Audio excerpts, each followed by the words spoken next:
Hello, guys. We're live. Hey. Hey, Tom. Yes. How you doing? Hey, Bo. Good to see you. Thanks for setting up this logistics for this hangout again. We have with us today. We have Bo Snell, our technician, our resident technician here. We have Barry Jakowski, and we have Dan Postion and Terry Patty. How do you pronounce that, Terry? Sorry. He's on mute again. Hey, you muted yourself. No, I'm just staying on mute while we're not talking there. Terry, scoot there in a you little bit so they can see it. Can you see me now?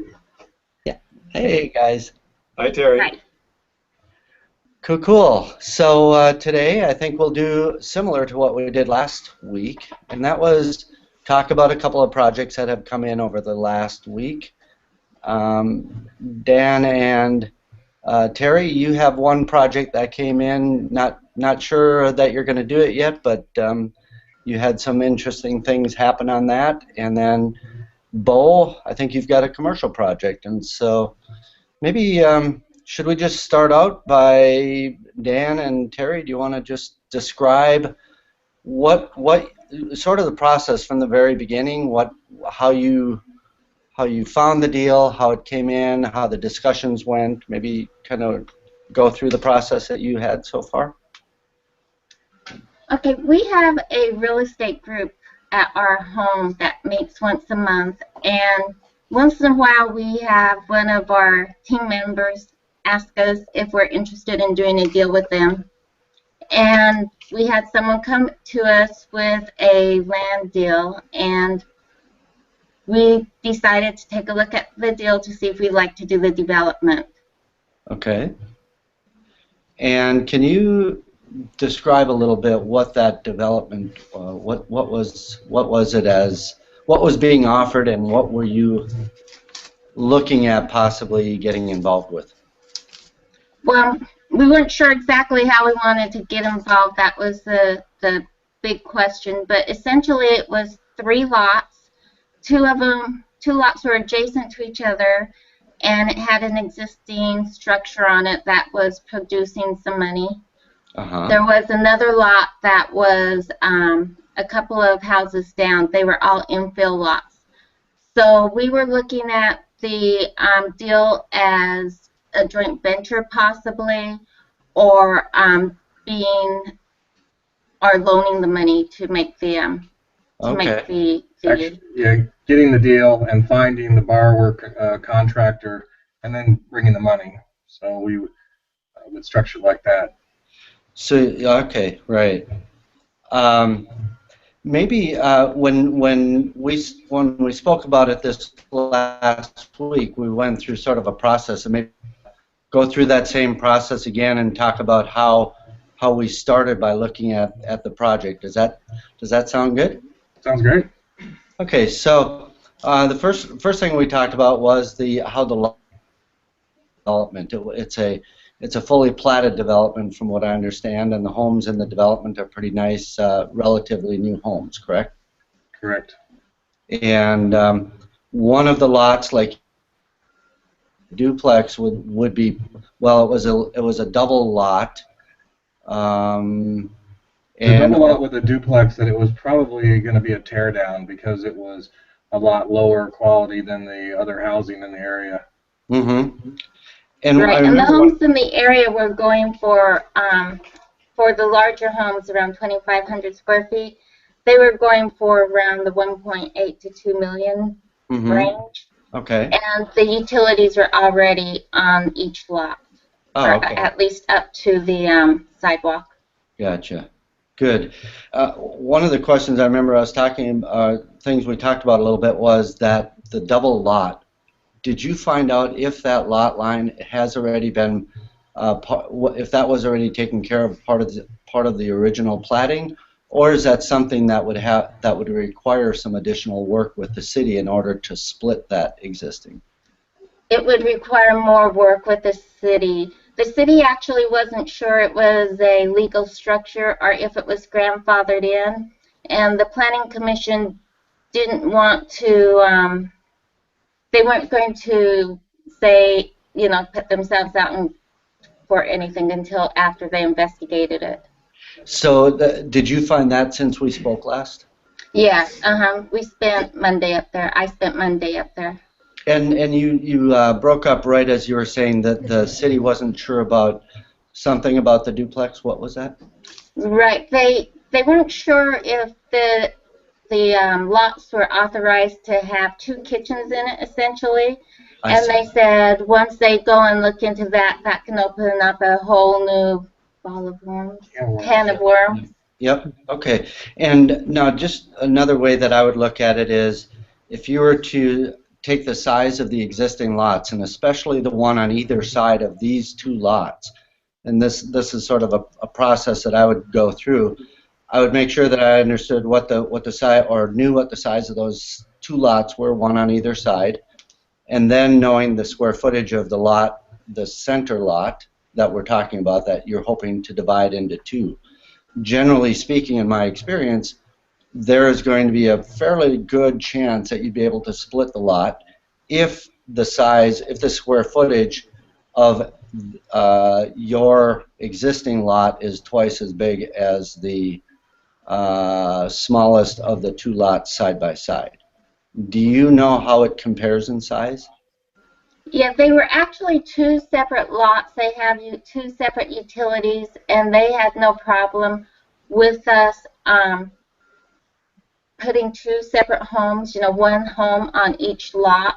Okay. The biggest issue came on the restrictive size of the home they're allowing right now on each lot. I see. So what did they tell you what the process is that they would have required you to go through to split that lot? Is it a lot line adjustment? Is it like a mini plat is what they call them sometimes? No, we didn't get into that. We actually didn't push much further once we had heard how small the homes had to remain. I see. Gotcha. Well, I mean, there was 2 adjacent lots. This is the one with the duplex on it, right? Right. All right. So if we were to do a tear down, you know, we would have had to get a permit for that. But we could have built a house on each lot, or we could have built a bigger house across both the lots. But that's where they basically had a limit as to the size of the house, especially with the grade of the area right there, the way it dropped down. And if we had 2 lots, we thought, well, we'd get a lot more space, but it was really restrictive as to how much. We'd only had like 900 square feet for this additional lot. Maybe you can. And do you know why that would have been? Do you know the size, square footage on either of the 2 houses on either side? Were they that small as well? The house to the right was I believe it was around 12,000 square feet, the lot size. The house to the left was around 5,000, the same as all the others. So our lot, the lot we were looking at, was comparable in size to the homes on the area, but because they've changed their offsets, they required a 25-foot offset now in the front instead of like the 12-foot. That pushed your house back further to a slope, the elevation slope towards the ravine. That makes sense. Because of that, the size of the homes on those lots were now restricted to 800 to 1,200 square feet. Okay. Including a garage. Right, and that also, that was the part that kind of discouraged us, is they also require you to have a 2-car garage, which they consider about 40 square feet, and that 400 square feet, I'm sorry, and that is included in your 8 to 1,200 square foot living space. I see. That makes sense. Yeah, and I think what happened here is that plat was probably not an old plat, but a little bit older plat. And with that platting, because this particular lot was not subdivided, you're finding out that the city has added tougher restrictions to their platting requirements, and therefore this one is not grandfathered in. It would have to meet the new platting requirement. Right. That seems to make once you sense. pull the first permit, then a whole bunch of investigations is going to go on, and they don't do it unless you pull the first permit. Gotcha. That seems pretty restrictive, Tom. You'd think that you could possibly, maybe they overlooked something, you could go and look into getting a variance. Yeah, that's a good point. I think if there was enough time available, and if you had the wherewithal to work with the city, that's definitely a good point. There could be a variance that might have been able to be gotten. Generally, my experience is variances are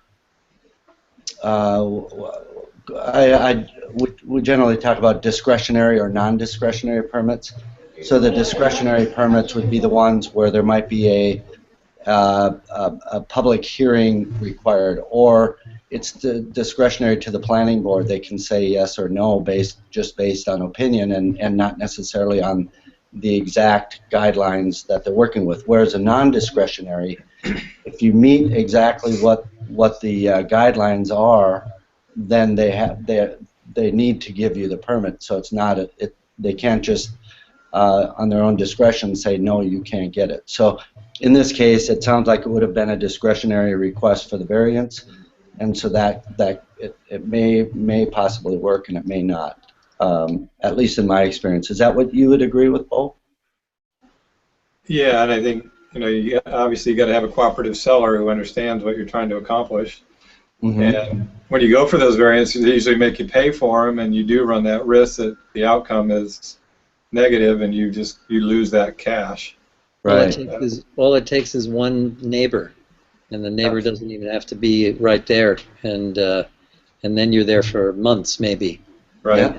You end up maybe in the end it might turn out all right, but you've lost a couple of months there, and they can be very expensive. Right.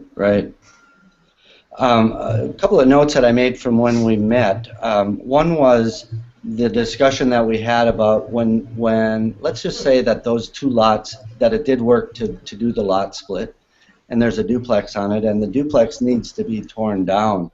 One of the things we discussed was the consideration that whenever we're doing a note or a loan against property, that we want to always make sure that the loan-to-value ratio never dips or never goes higher, I should say, than what our criteria is. So if your criteria is 65% loan to completed value or 70%, whatever that criteria is, it at some point there's a potential risk, unless there's enough money held in escrow, that, for instance, let's use the numbers that we had.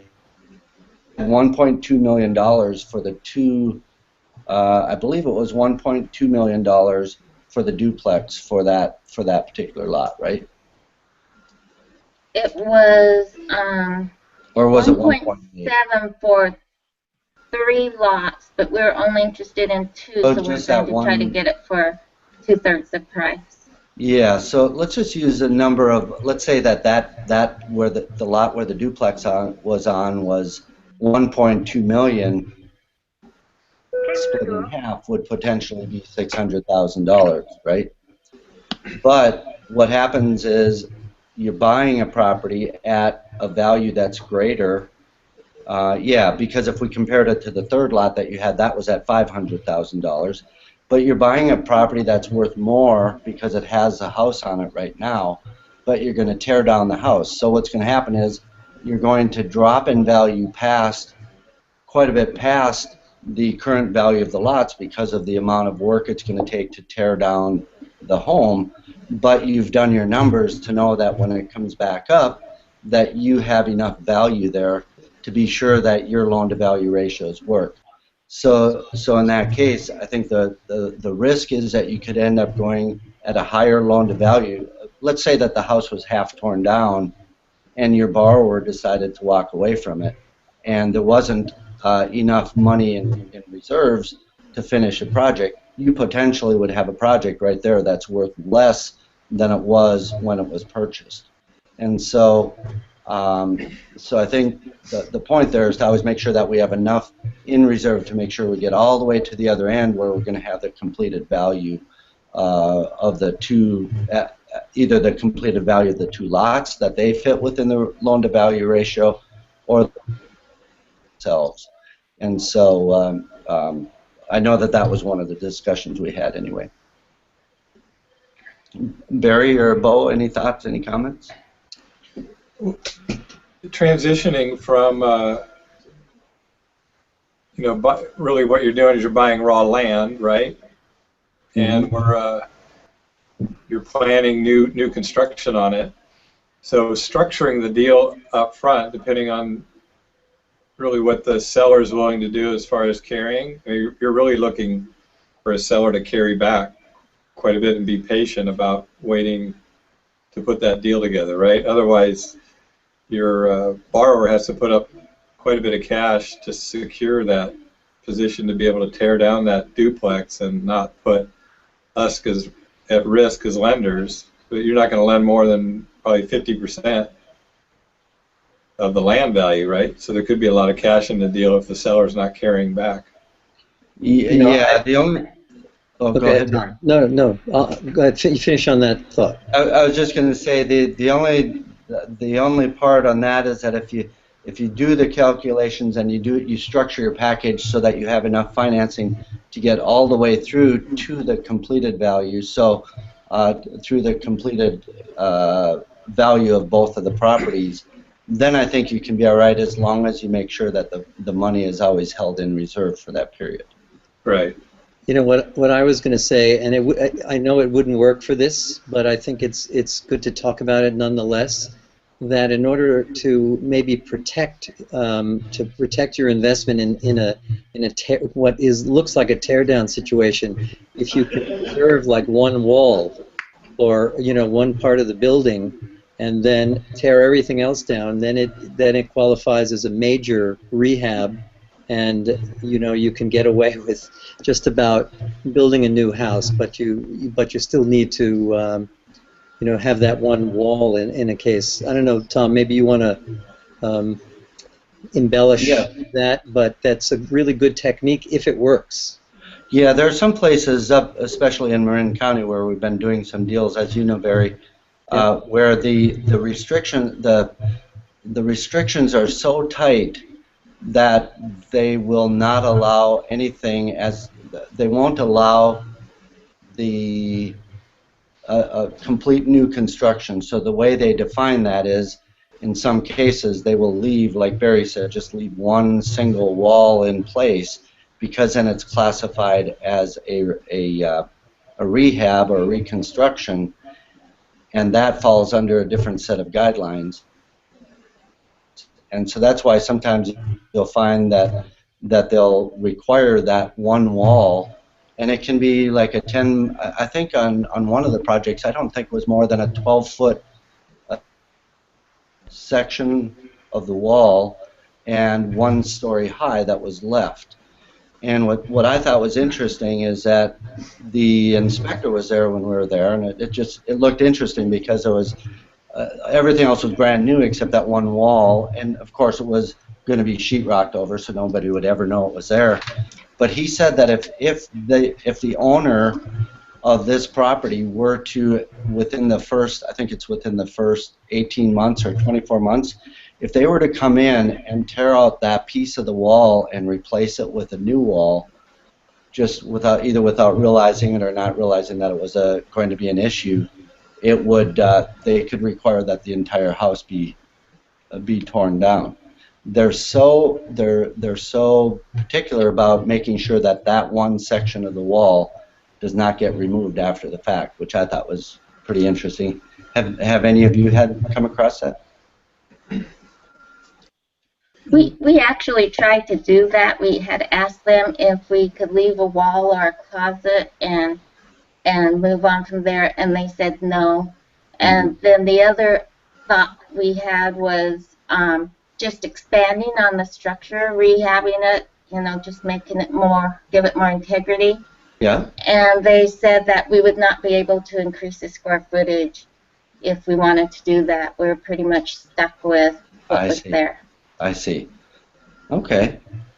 And then just looking at a couple other notes here, the way this was a 3-lot play is what you were working towards, and the way I would have looked at it, I guess, was we looked at each one of the lots individually to make sure that the numbers on the one, and we started with a $500,000 lot to make sure that the numbers worked out on that one particular lot.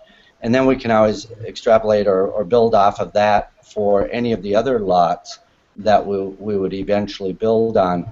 So rather than trying to evaluate it on one time, I've found, at least the way, for me, it's been easier for me to do the evaluation or the numbers on it by just breaking it down into the smallest part and the most common number, or in this case the lots were very similar in size, so it wouldn't have been a big variance, but that's how we started by doing the evaluation, and based on that I think everything looked good. I think when you left the office everything was looking pretty good, except what you found since then, if I understand correctly, is that there were too many restrictions on what could be built that would be split because the ordinances have changed from when this plat was originally done to now when you're going in to get the requested lot line adjustment.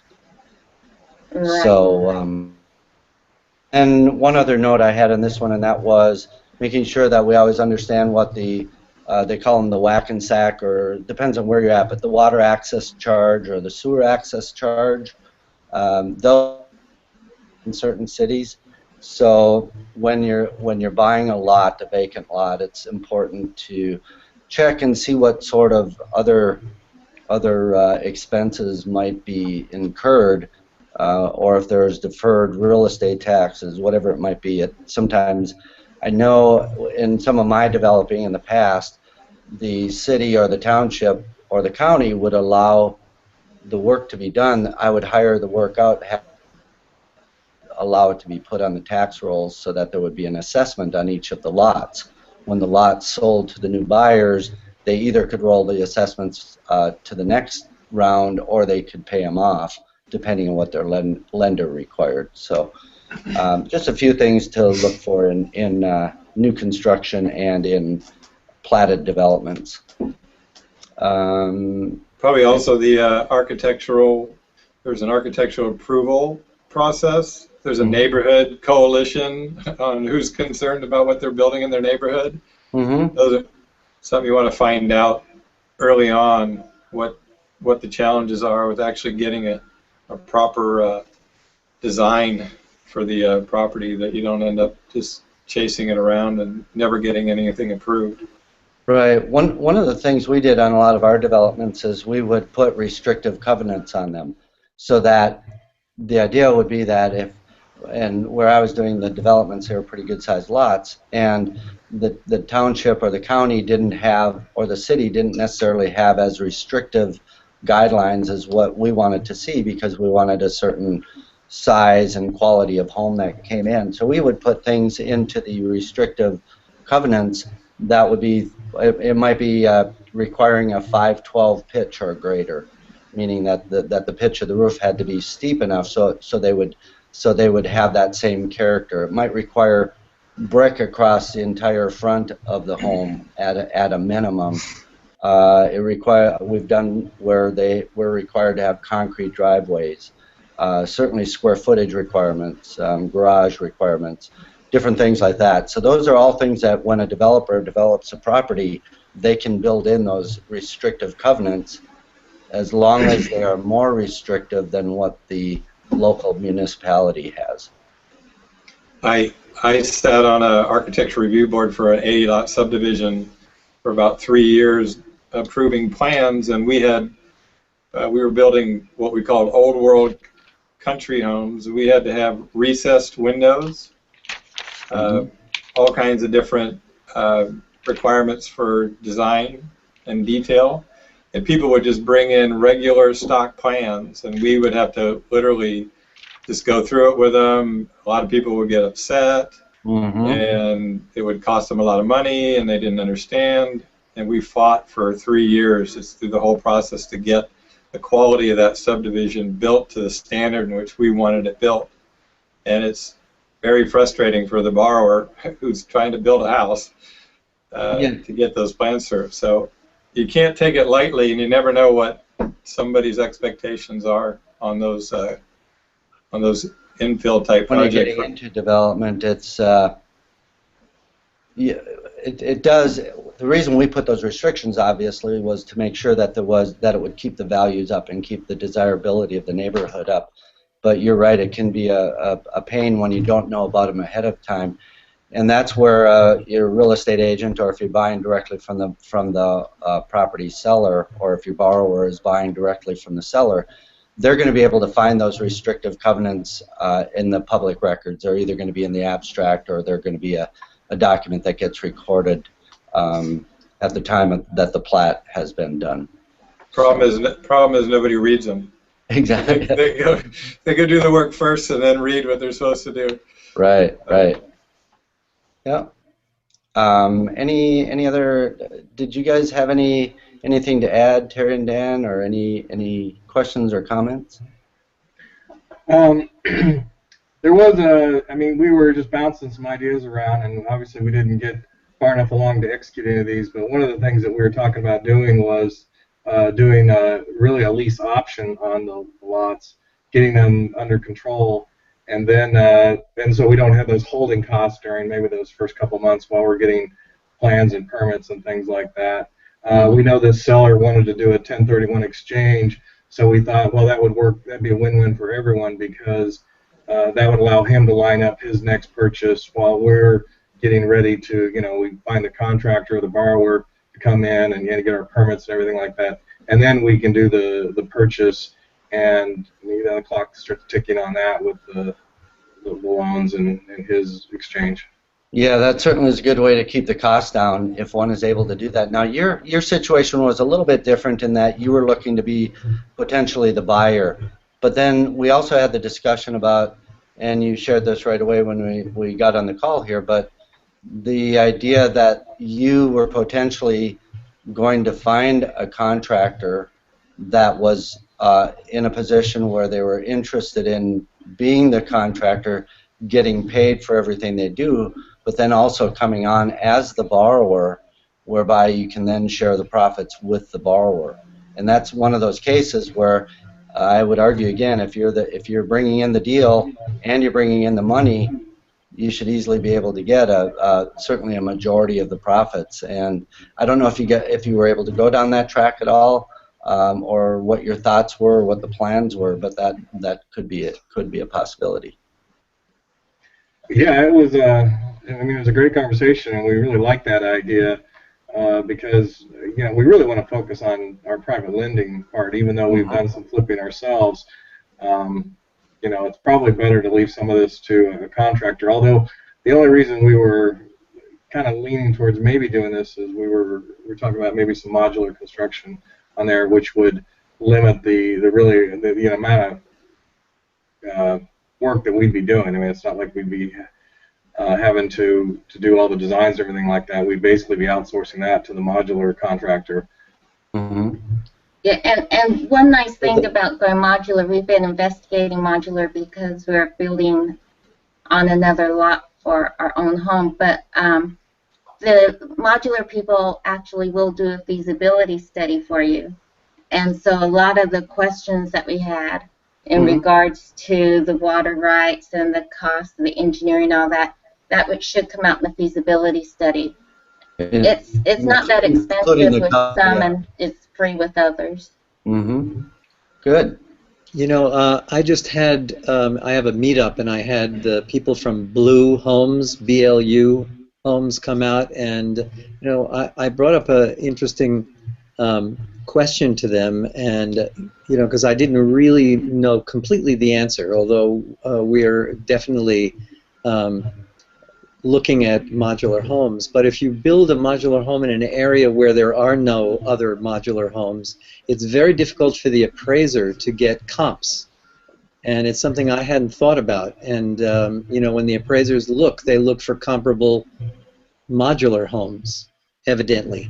And maybe not all appraisers, or maybe not all areas, but I hadn't actually thought about that. So put that in the back of your mind when you are building, and if you are going to go modular, unless it's your own home or whatever, then it doesn't matter. But it would be, behoove you to make sure in that area, just check around and see, because it might possibly, if you're lending, it might possibly be an issue for you getting an appraisal. There are certain areas where there is a lot of modular homes, so it's not an issue, but it's something to think about. So they must have some sort of a way of doing an adjustment in their calculation. It would be interesting to see what that is. Is it an adjustment up or an adjustment down in value for the modular? Because I know I could argue both ways pretty easily that it's a better built as a modular, but in some cases it may not be. So you didn't get any inkling on that, did you, Barry? Well, not really. I asked that. I was interested in that as well, and I didn't really get a straight answer for it. But it is an industry that has been around for a while, and yet it's coming into its own now. So it's becoming more and more popular. And what I found interesting is that they refer to their homes as prefab. And I always thought if you did that, it was a derogatory statement for a modular home, and I thought modular is much more sophisticated. But they call their homes prefab homes. But I think more and more we're gonna see more and probably learn more about it. But that's a very good question, Tom. I think you probably get a different answer in a different area. Yeah, I would guess so. Depending. I could be sure that if it's in an area where there are very expensive homes and you're building an expensive modular home, they're going to probably adjust it down, I would just think. But we don't know that for sure. Hopefully that's going to change over time. Yeah. One last thing that I just thought of with that strategy of bringing the deal and the borrower, if anybody's ever having a challenge finding the good projects and the good borrowers, one of the things that we've been doing at our meetup too, there are generally some wholesalers there.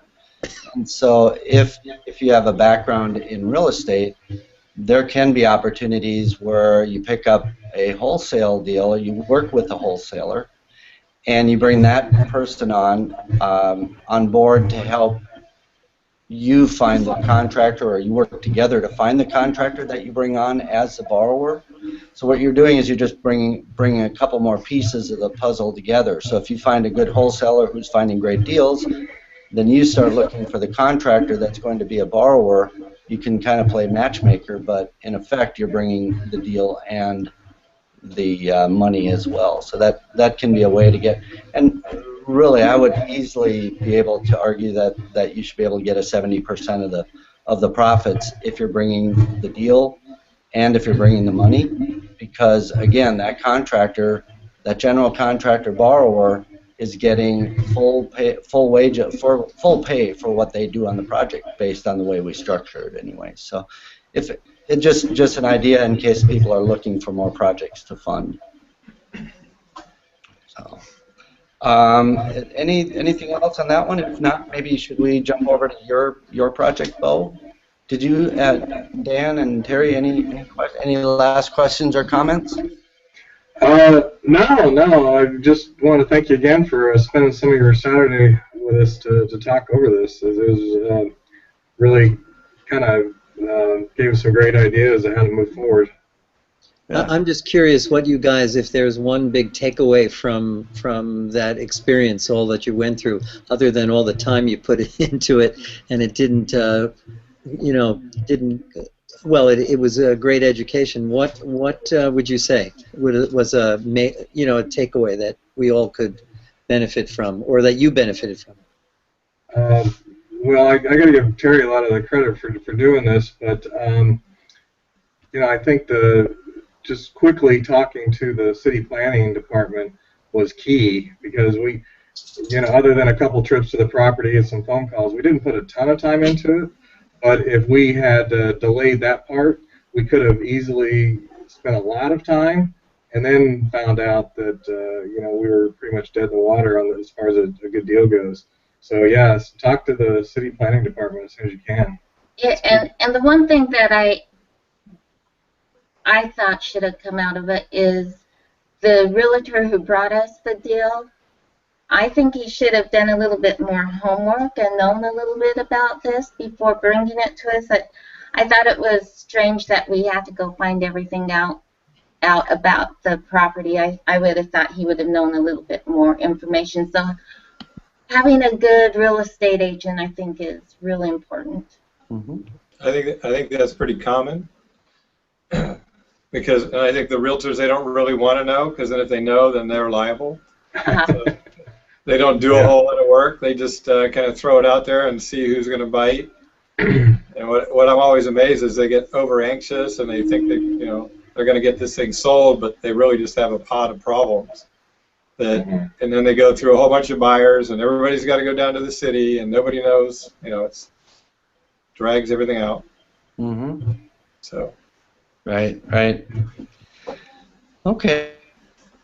Sharing that, really appreciate it, and feel free to join in on any of the discussions here with Bo as well. Bo, do you want to just share some of your details on the project that you have? Sure. I ended up. I ran into, I guess, a friend of mine for about 15 years. He's a commercial developer. They kind of went through the rough times with the commercial transition over the last 5 years, and recently, over the last year, commercial, as far as the type of commercial he's doing, small buildings with franchise tenants, the market's picked up. So he's done a couple projects, and they're making anywhere from $700,000 to $1 million a deal, and he's on his third or fourth one. So we met about 4 months ago, and I told him what our program was, and he wasn't quite sure how it would work for him, because he already had a financial partner with a couple $1 million that they were funding deals with. But I just kept, going and having coffee with him and kind of running, looking at stuff. And so after about 4 months, he showed up in my office one morning and said, "Hey, Bo, I think I'm ready to do a deal with you." So we broke it down, and we got all the documents together. And he basically wanted a cash out refinance on a property that he bought that's going to become a Taco Bell. And it's a standalone building. It's currently vacant. He paid cash for it, so it was free and clear. So I just had to figure out how to structure a deal to get him the cash out that he needed. And I used one of his other properties that he had secured leases on. Actually, while we were talking, he actually secured a purchase and sale agreement for $2.6 million on about $1.4 million in costs that he'd had into the building. So he had a ton of equity, and he was just focused on getting his cash out of this one standalone building. So we structured a deal where we were able to use the $1.2 million in equity as collateral, secure a first position note with a broker, which I set up for him, and then we took a second position with the additional collateral to fund his deal, and we're actually funding that next week. And since then, we've got a letter of intent from Taco Bell to purchase the subject property. So everything is actually falling into line real nicely, just as planned, and we'll probably be in the deal for about 6 months. And so my loan is about $330,000 behind a $350,000 first, and we're putting up the interest reserve for the first and the second, so the payments are made for 6 months, and we've got a 18-month first in front of us, and we've got an option to go from 6 months with a one 3-month extension, so we're out of it in maximum 9 months. Well, that's pretty cool. What is the completed value estimate? The total value of all the properties is about $3 million. Yeah. Total loans on the property are about $1.5 million, so there's $1.5 million in equity. I see. And the Taco Bell place, what was the value on that one?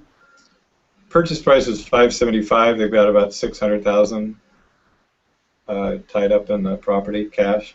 And if they were to sell it, once it's leased? Well, once it's leased, it's going to be valued at around 1.7 million. Yeah, that's really amazing. I think there's a couple of interesting points in that. We find I get asked a lot, and I think we as lenders get asked a lot from investors. Why in the world would a contractor come to us and pay this kind of money and share the profits 50-50? And this is an interesting case because this one, it's a $650,000 loan against a, and I'm sorry, you just told me what the completed value was. Was it $3 million? $3 million in total Yep. value minus 1.5 million in. Yeah, so it's 650 against 1.5 million plus across collateral. So the fact that the loan-to-value ratios are so strong, and the borrower, it's a first position, and the borrower is still, well, no, I'm sorry, it's a second position, but the borrower is still willing to share in half of the profits, which I think is, I mean, it are deals out there. And this borrower certainly had cash because he had paid cash for the building initially. It's just that he felt that the value of having cash, I'm assuming, was better than to try and keep all the profits himself, but be cash tight, cash poor, where he.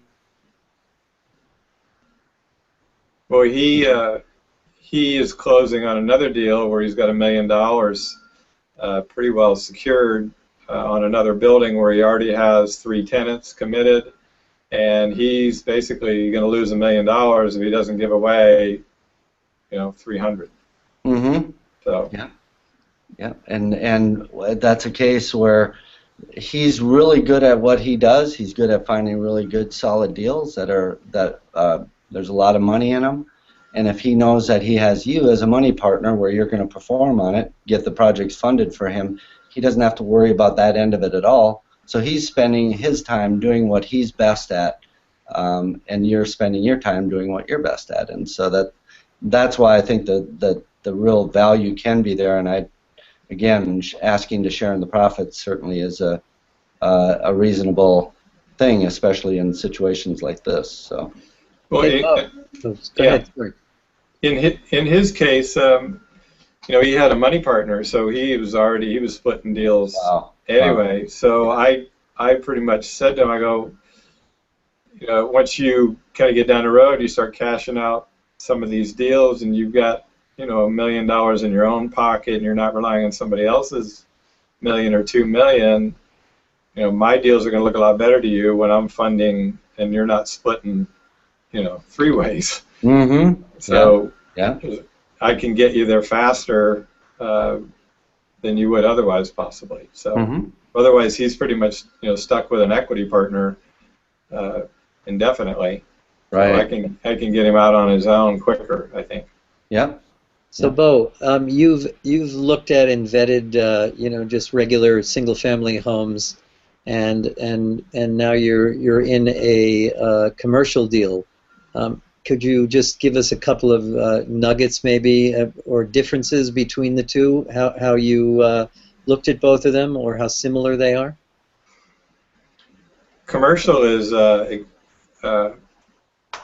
it's much more, I guess, professional. Just by the name commercial. What's interesting about you're dealing with professional brokers and very educated people that understand financing. They're business people. They're making business decisions. It's really kind of a nice world to work in. When you're dealing with franchises, the construction companies are professional commercial construction companies. When contracts are signed, the work is completed professionally, fast. There's no question about timelines. There's performance clauses.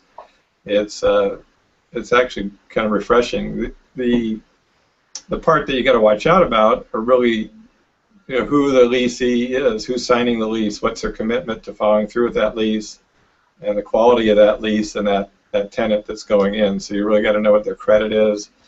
Are they expanding franchise? You look at, do they have 100 stores in the case of one of the tenants, and they have an expansion plan to 400? What's the likelihood? They're going to sign a contract, spend $50,000 on plans, and and then not build it out. So you've got to assess what's the value of that in the equation, and how do you balance that out with the risk. So there's a little bit to it, and you want to understand who all the players are. Yeah, and I think what you did is you identified what the risks were, right?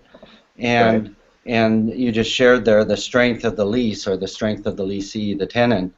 But in that case, I believe what you did there is you made sure you had enough room by way of the collateral in case something would not happen. How did you handle cash flow, or I know you got interest reserves. How did you determine how much cash reserves for interest that you would require in the deal? Well, we had a 6-month loan, so I just figured we'd secure the length of our loan, even though we do have a 3-month extension. Mm-hmm. They've got plenty of cash. I think they've got a solid enough financial background. I didn't necessarily even have to do the interest reserve, but I think it's best practices to do that. So, yeah. Yeah, so one of the things we've done in the past where we do projects like this is we maybe get 3 or 4 months if it's cash. This one wasn't cash flowing because it still needed to be built out. But let's say it is a property where it's cash flowing. We may get 3 or 4 months of interest reserves, and we require that the cash flow make the payments to starting from the very first month, and then after so that if at any point they stop making their interest payments, then we have 3 or 4 months time where we can get in and either restructure or take over the property, whatever it might be. So if it's a currently cash flowing property, you can do it where you basically roll the interest reserves forward. I just wanted to make sure that everybody knew too that, Bo, you're doing this because you're very experienced in commercial. You've been in construction for a long time. So I would really encourage people to make sure that they just don't get into a project that's over their head, because you have the experience, Bo. I think this fit right in with what you're doing, but there are a lot of pitfalls that can be there if you don't know what you're looking for. And so I think that just would want to warn people. The other thing, like you said, you're working with a lot more sophisticated people. They may be more shrewd. They may be, generally speaking, I don't think that they're any worse than anybody else. But you just want to make sure that you have the capacity to work with that level of sophistication when it comes to commercial properties. yeah, I mean, it's the biggest thing is you have to read every document, and there's a lot of them. You got to read all the leases. You've got to read, all your prelims. You got to know all the LLC documents. We had 2 LLCs. Both had the same members in it, but one had an extra member, and we had to make sure that they had a right to sign, and without the other member. And we went through getting all of the declarations and documents to make sure that that was the case. And so you got to work closely with the attorney. There's a lot to do. You can't miss one real detail. So yeah, no, we've done strip mall.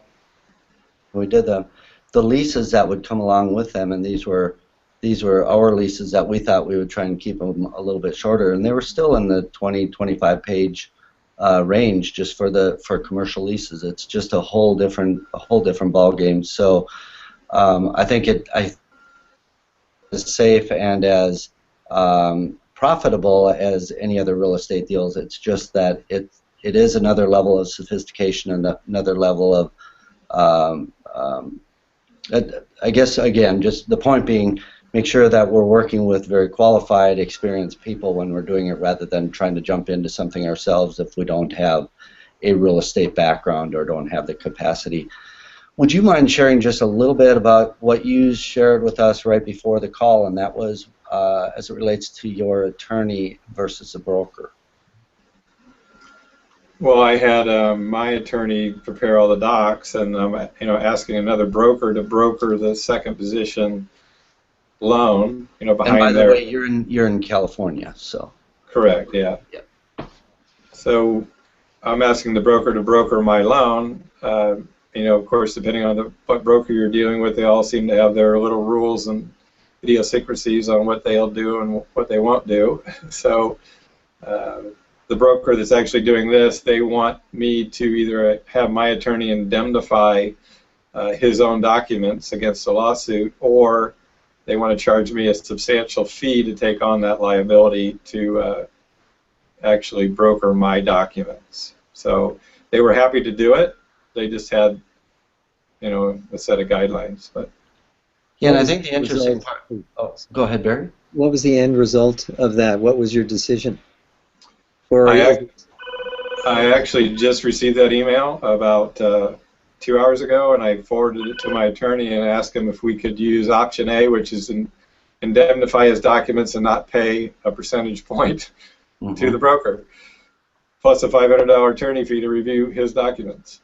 So then, just to be clear, did you, in that second position, is it being done with or without a broker? It's being done with the broker.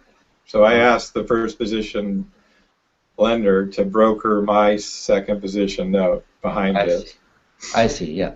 And one thing that I found, and we talked about this just a little bit before the call too, is that generally speaking, the first position broker is comfortable doing a second position brokering project for an investor, but occasionally they will not, and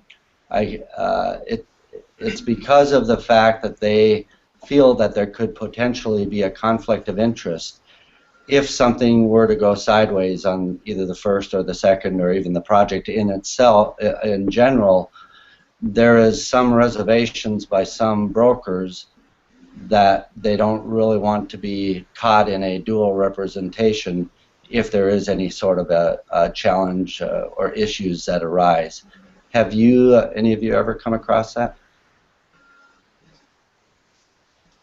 I haven't had any that have said no yet. So I do get plenty that say, well, I've never done that before. They say, well, you do broker loans, don't you? Yeah. And they kind of go, yeah, okay, well, okay. And then I say, I'm drawing my own docs. There's not much for you to do. So, Interesting. And just curious, how much with your, and you don't have to say the exact amount, but when you had your first position broker or the project's first position broker your second position, was it reasonable in your mind? Were the fees reasonable? Well, we haven't funded this one particularly, but I actually, one prior that we were going to use, that was kind of the conversation that I had with them that I just mentioned. And ultimately they said, well, we're not doing much. I asked them how much they would charge me, and he goes, well, we're not doing much. I don't think we'll charge you anything. So, wow. I mean, you could get anything across the board from, you know, I want 2 or 3 points to $1,000. I did just do one recently where I did all the docs, and the broker charged me $1,000, and he was happy to do it. Got up early the next morning, and funded, you know, did the disclosures and got his $1,000 and couldn't have been happier. So yeah, that's good. Good. So I think negotiating a flat fee, I think you told me that, Tom, was just, you know, don't let them be the ones say, hey, I want 2 points. Just tell them what you're going to pay them. And right. In a lot of cases, they're just going to go, okay. Right. Yeah. Especially if you're doing all their paperwork for them. Yeah. Yeah, I've found that there are brokers around that will do it for $500 per closing, as long as they don't have to prepare the docs. And like in your case, you had that all taken care of through an attorney, so that was good. Yeah. I was actually going to pay him $250, so that I had on record that there was a payment, so there would be no question whether I hired a broker or not. So I think. And that may have kicked in the errors and omissions insurance too, if something right. had happened. Whereas zero payment might have been a way for them to not have to deal with errors or to cough up their errors and omissions insurance if anything ever did go sideways. Yeah, I'm sure that would have been the case. Mm-hmm. Mm-hmm. Anybody have any thoughts, comments, anything else they want to share? We're at 4:56 right now, so. You know, I see a question here. It's a really good question, but it's sort of the end of our session. But it might be good for for another session. And Sonny was asking about the current market. You know, to make comments on the current market condition. You know, and what stage of the cycle we're in, and if we see the business is still viable with bubbles bursting, and you know, how do we hedge our risks? And I think those are all good topics that maybe we should think about, you know, discussing and further, you know, in Hangouts further along. I like that, Very, and that's very good from question. Carrie? It's from Sonny. Or Sunny, okay. Yeah. Excellent question. I think let's plan on that. One of these next sessions, maybe we'll bring somebody on board that has some background experience, and we can do some research ourselves. Yeah, thanks, Sonny, for that. It's a great question. Yeah, so just a couple of quick announcements here. This A-Team Hangout is scheduled every week for 4 o'clock Pacific time on Tuesdays, and barring any complications of getting to the webinar on time, that's generally the way it works. Last week or the week before, I think I had a flight that was delayed. But what we encourage is for people that have deals or people that have topics, anybody that has anything that they'd like to share. I think it's a good way for us to have discussions, and really it ferrets out some questions that we may otherwise not ask by doing things like these deals that we come across. So if anybody ever has any comments on that, please make sure you let us know. You can email Bo or myself, or Barry, I guess, if you're up for that, Barry. But No problem. email any one of us or get a hold of us. You can reach Bo pretty much anytime at. Can they reach you by going to the blog, the A-Team blog? Well, if they post something there, it'll actually go to your Gmail account, which we monitor. Okay, gotcha. So the blog is the A-Team blog. A-Team Hangout. Yeah. .com. So just go to www.ateamhangout.com, and the password. I think we can give that out here. We're still live, but we're going to give it out. It's A-Team Apprentice 2013. Again, A-Team Apprentice 2013. And these videos do get posted each week. Sometimes we get them transcribed depending on the topic. So there should be a PDF of the topics as well. One quick other question and announcement, and that is the next A-Team meeting, the actual physical meeting that we have in Northern California, is on December 14th, and we have George Antone as our guest. I'm thinking some of you guys might know him, and we'll have him for that Saturday. So anybody that's in the area, in the Bay Area, on December 14th, all apprentices, anybody is welcome to that. So let us know if you have any questions or want any more information on that. Am I missing anything, guys? Happy Thanksgiving. Yeah, absolutely. Happy Thanksgiving, everyone. And Bo, did you have anything? No, I think everybody should know how to get a hold of me by now. Yeah. I keep passing out your name. Sorry about that. That's okay. It's not too intimidating. So yeah. We keep adding people to the list. Good. And Dan and Terry, any last thoughts, last comments? Well, you guys are on mute still. Oh no, we're back. Just had to find the button there. No, this is good. Always like hanging out with you guys. Good. Good. Good. Thanks Well, for, if there's anything we can do, just let us know. Otherwise, happy Thanksgiving, everybody, and until next week, we'll catch you later. All right. Thanks. Bye. Bye.